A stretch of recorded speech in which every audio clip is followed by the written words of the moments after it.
Hello, everyone, and welcome to another episode of Tell Your Story. I'm Todd Nesloney, the Director of Strategic Leadership for the Texas Elementary Principal Association, and I am thrilled each week to bring you different guests who have encouraged, inspired, or challenged me in one way or another and give them a platform to share with you a piece of their story. I'm thrilled this week to have my special guest, Julia Walton, with me. Julia, why don't you introduce yourself and tell everybody a little bit about who you are? Hi, thanks for having me. I'm Julia Walton.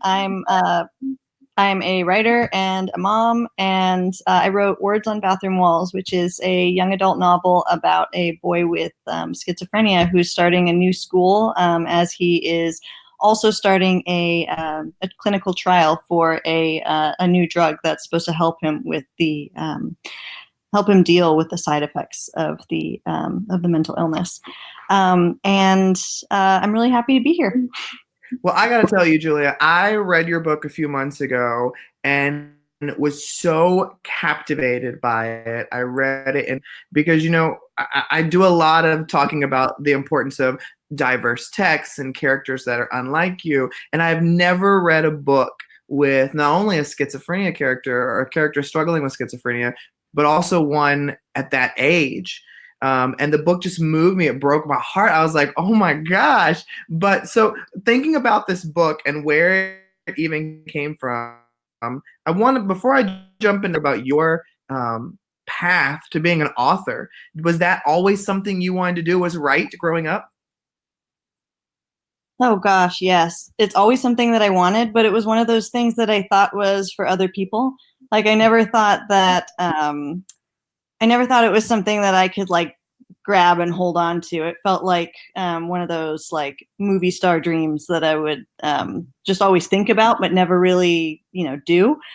And I got to a point, I finished college, and I got to a point where I was really unhappy in a job in insurance, like really unhappy. And I was writing on my lunch breaks and writing after work.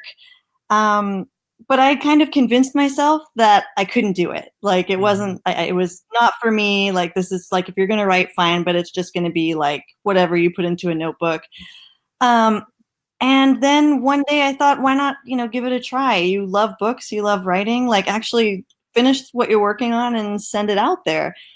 And I think I had been afraid of rejection because I had been rejected in the past, and kind of gave it up for a while and decided that it was something that I wasn't ready for.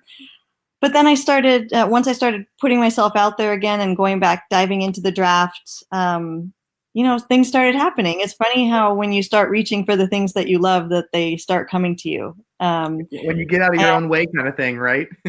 Exactly. So I got rejected a ton because this was actually my fourth novel. I wrote 3 novels before this that didn't go anywhere, but they taught me a lot about the process. And then Words on Bathroom Walls, I wrote in about 6 months, like a complete but sloppy first draft. Mm-hmm. And then I took about 3 months to clean it up myself, and then showed it to some friends, invited them all over for brunch to kind of read it and tell me what they thought about it. And then went back and edited again based on what they liked and what they thought could use a little bit more. And then I sent it out to agents and, got some bites, and then got my agent that way. So it's amazing. Just, once I stopped being afraid of what might, like the worst case scenario, like there's really nothing to be afraid of. The worst that someone can say is no, and then you move on to the next person. So Well, I think you bring up a great point though, in that whole idea of, because when I think, most of the viewers or listeners to this series are educators. And I know a lot of them that I've talked to have struggled with doubt or that rejection, especially as you do interviews for new positions and things, and you're not getting hired, and you're like, what is wrong with me? How did you deal with that rejection of your first couple of novels and not let it stop you from writing, but instead keep propelling you forward? I'm not going to pretend that rejection isn't hard, because it's really hard to put your heart and soul into something and for somebody to tell you no thanks, and then for a lot of other people to tell you no thanks. Mm-hmm. But I think the healthiest way to look at it is every no is going to teach you something. And it's an opportunity for you to learn from that no, and to go back and look at what you're doing and say, is this really something that, are they making the same comments over and over? Are you hearing the same thing from from like a bunch of different people? Do you still feel strongly about the direction of the story? It just makes you ask yourself more questions about the process and about your story and about writing. And the rejection is hard. It hurts. It really does. Some people give you like great feedback, and then some people are, you know, a little bit a little bit not nice with their feedback, and then some people give you weird feedback that has nothing to do with writing. Or I remember one that I got from an agent who, I'm almost positive he was mixing me up with another story, but he wrote back, "Thanks, but I don't like cats." And I'm looking at my story and I'm like, there are no cats in this story, so I have no idea what we're talking about, dude. But yeah, rejection is hard. Just keep going as long as you're happy doing the work. As long as you're happy doing the work. And if you need to give yourself a break, that's also healthy. Like, give yourself a certain amount of time to put your story out there. And then if you like really start feeling like the pressure, you start feeling that the process is heavy and it's making you and it's taking the joy out of it, then give yourself a breather. Like, let the story sit for maybe even for a couple weeks, maybe even a couple months if you can do that. And then look at it again with a fresh pair of eyes. And sometimes that breather is what you need to kind of give yourself some distance to go back in and clean it up even more. And sometimes that's all you need, really. I think it's really important to just listen to yourself too a little bit. So go through, like, listen to the people who are offering their feedback, but don't let it weigh you down. Like, just take only the good stuff. Like, don't hold on to the stuff that's going to weigh you down. I think that's great advice, and no matter what you're trying to do. And so when I think about, though, the Words on Bathroom Walls book, it's such a unique set of circumstances and characters. Where did that idea even come from? You know, I think it came from pieces from here and there. The Catholic school background is my background. I went to Catholic school, so I felt like even writing a story. Okay, so let me back up for a second. My husband, for the first 3 novels that I was writing, it was a lot of fantasy, and I felt like I was trying to like write my own Harry Potter because I love Harry Potter, and it was like, that was where I thought I was going to be. I was going to be in fantasy. I'm going to write like my own like wizard witch story, something like that, something with magic. And my husband kind of looks at me and he's like, "Why don't you start with something real, like in the most logical sense?" And I said, "Okay, like I'll start with something real." So the idea for Adam came out of really sitting at my cubicle, being really frustrated in my job, and this just really frustrated, desperate, angry voice came out of the first chapter in my very first draft. And by the time I had written the first couple pages, I realized what he had and what he was dealing with. And then I started incorporating pieces of my own past into the story to color the character and to give it a feeling of like really bringing him to life. So Catholic school is mine. Academic team is mine. I was the nerd on the academic team, like buzzing in. I loved it.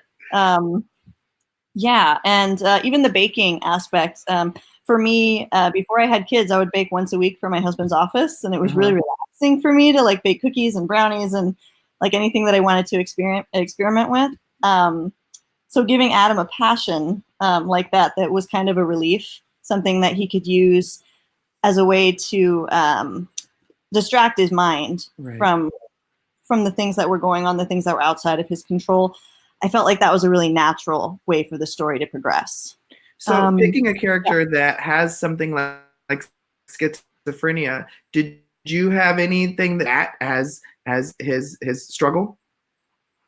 No, I didn't. Like, people ask. I did a lot of research to make sure that I wasn't that I was being true to the illness itself. And then I did have the author's note that does suggest that auditory hallucinations are a lot more common than visual hallucinations. And Adam is young. It's like most people do start experiencing the symptoms of the illness a little bit later. But there are still cases that are within his age group. It's just not as common. Right. But schizophrenia was not, when I started the story, it was really the voice of the first chapter that came to me first. And then by the time I got to the end and I had like started developing his voice, and the idea was that he was hearing voices and he was seeing things that were completely outside of his control, I realized, oh, okay, so this is schizophrenia. This is what it is. I have to really dive in and research and make sure that I'm getting this right. Well, I thought there were so many interesting elements to the story, and one thing that I was, I guess, frustrating for me as a reader, and I feel the same way when I watch so many shows. It's like his need to want to keep it a secret, his need to not want others to know. And I'm always like, people, what do you not understand? If you just tell people what's going on, it makes things so much easier. Yeah. So why do you think it is that there are so many elements to different writers or producers where that is such a big piece of keeping that personal stuff to yourself? I think people are afraid. People are afraid to let other people in. They're afraid of the reaction. They're afraid that it's going to change the way that they see them. And there was a comment, I think, in the story where he's like, I don't want Maya to look at me differently. I don't want her to see me as, other. I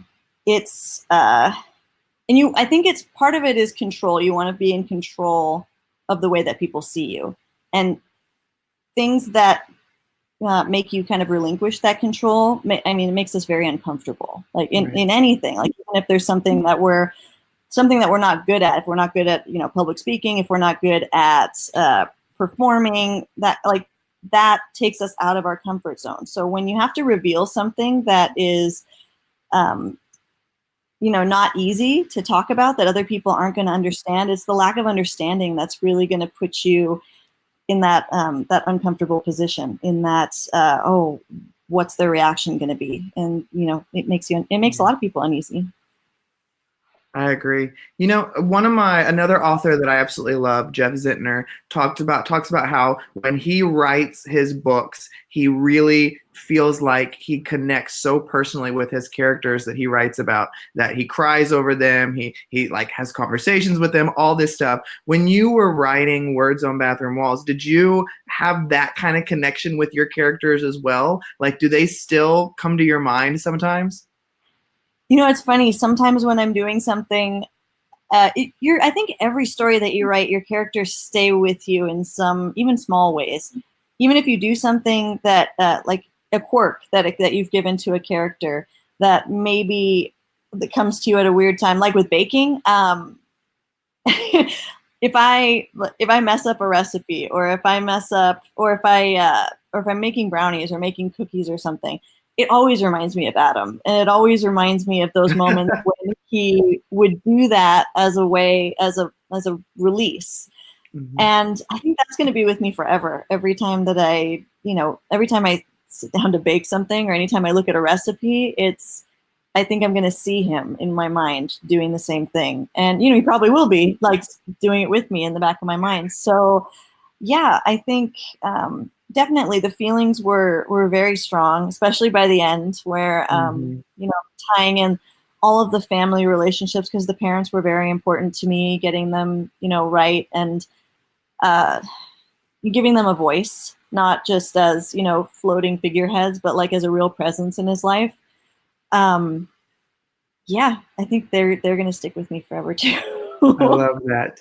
Well, when I think about the writing process, I know it's different for everyone. When you were writing this book, when you started writing it, did you have the end in mind already, or was that something? Yeah, oh, you cut out a little bit. Oh, sorry. I said when you were writing this, did you already have the end in mind right away, or was that something you figured out along your writing process? No, I always, whenever I start a story, even if I don't know how I'm going to get there, I need to know where the end is going to be. Like, I need to know how I'm going to leave this character at the end. So yeah, when I started writing, and when I finished that first chapter, I thought, like, okay, this is exactly where he's going to be by the time we finish here and by the time we meet everyone. This is what's going to happen. So the end was definitely in mind. I've tried writing stories in the past where I don't know the end, and I can't. It just flies away, and I can't. And I need the control. At least knowing the end, like the middle, all the pieces in the middle will work themselves out. But I have to have like something to shoot for. I need to see the horizon. That makes sense. Yeah. So, thinking about the rejection you felt with your other, getting this one to a publisher and an agent, what was that feeling like the first time you held the printed copy in your hand? I have children, so I would liken it, maybe not the same as when I held my kids for the first time, but I would liken it to like having a mind baby and then somebody handing that to me. So it's definitely not the same thing. My children will always be like the first things that come to mind as the most magical creatures, but it was like really, really close. Like just, gosh, I don't know how to explain it. It's just, third grade me would have been freaking out. Like if she knew that this was something that was going to happen. Because I had teachers who said, wow, you're a good writer. And I wonder if they hadn't said that, or if they hadn't told me that they thought that my writing was good, if I would even like be doing this now, if I hadn't had those teachers that encouraged me in the beginning, who said, this is fun to read. You should keep doing this. But yeah, holding my book for the first time and then walking into Barnes & Noble and having my daughter recognize the cover and say Mama's book, best moment. I mean, that's one of the coolest memories that I have, because she recognized the cover. She'd seen the author copies at home and she said Mama's book. And that was, that still gets me thinking about that. Sweet. Well, you find an agent who believes in your story. You find a publisher who believes in your story. You're incredibly proud of it and you hold it in your hands. Do you still have that little bit of trepidation and fear that nobody else will love it except for us? Oh, for sure. Definitely. Like, I don't know if the doubt is ever really 100% goes away. You always feel a little bit better as time goes on and you get used to the process, and not everyone's going to love your story. Not everyone's going to, not everyone's going to respond to your characters or feel the same way that you do. But that fear and that doubt, just it's always going to be there, just a tiny bit, I think. Right. I think it hasn't gone away yet anyway. So what was one of the best responses or feedback you've gotten from a fan who's read the book? Oh, I got a really great, actually, I was at the ILA conference in Austin last year, where Words on Bathroom Walls won an award. And I spoke to a parent there who said that it helped her understand her son better. And that was special. I think that was really cool. I had another woman who told me that they had a similar experience through Instagram. They sent me like a really, really long, beautiful note about how the story, moved them, and they were dealing with a similar family struggle. And they said, thank you for writing it. And I thought, well, that's it. That's cool that somebody else, wrote it and felt that way. So, it's those little reminders of how much power your words hold and how much a story can change someone's life or give them hope. And it's so funny because it's so funny you bring up ILA, because that's actually, I was there too. And I hate that I didn't know you were there now, but I was there and I was in a session because it won an ILA award, didn't it? It did. It won the Young Adult Award last year, so it was really. And I was in that ILA session where they were talking about it winning the award, so that's why I bought it. Was because I was in that session, and I got home and read it, and I was like, "Oh my gosh, I have to tell everybody about this book. It's so good." So it's so funny that you bring up ILA too. Yeah, that was a cool trip. Oh my gosh, Austin is hot in the summer, but yeah, it was that was like no joke. But yeah, that was awesome. Well, so Julia, one question that I always love to end all my conversations on is, if there was one thing understood, what would your one thing be? Understood about, say that again. Anything. I just cut out a little bit. Anything that you wish more people knew or understood. Um, I wish more people understood the, I guess the publishing process. I get a lot of questions, especially from students. I've been lucky enough to teach at in the high school level and Orange County School of Performing Arts.